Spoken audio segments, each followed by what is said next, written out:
interrupted with the Nfapi Library DLL blocking Windows NetFilter API workflow. I'm Sophie Chen, a Windows support engineer. I've analyzed the conflict and I'm ready to show you the safest fix. Get the professional Nfapi library fix you need by accessing the utility linked in the description.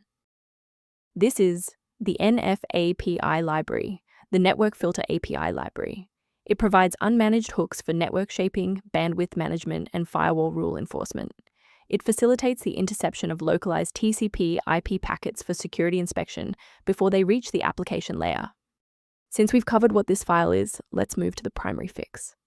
If Nfapi Library DLL is missing, it indicates a problem with your Windows system image.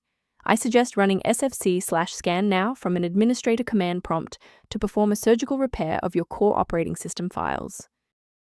Should the reinstallation fall short, the next step in our protocol is to validate the integrity of your system's startup environment.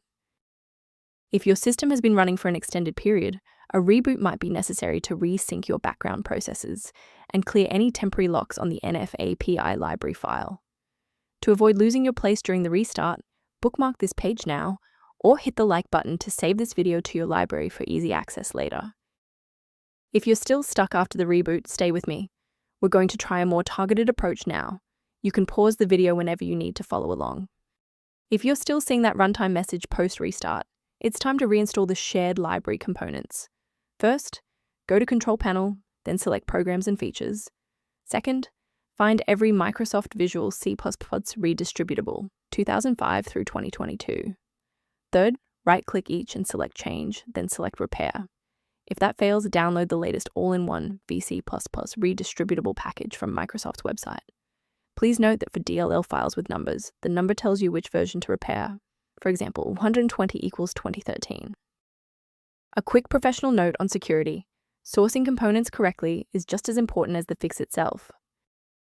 The versions of Nfapi Library DLL found on generic download sites are often compiled for legacy hardware, which can lead to excessive CPU cycles or kernel-level crashes on modern systems. To ensure your system remains within verified parameters, you might choose to use an authorized maintenance path for ongoing support. For users seeking a more stable Windows experience, the link below references a cleanup utility related to Nfapi library and system libraries.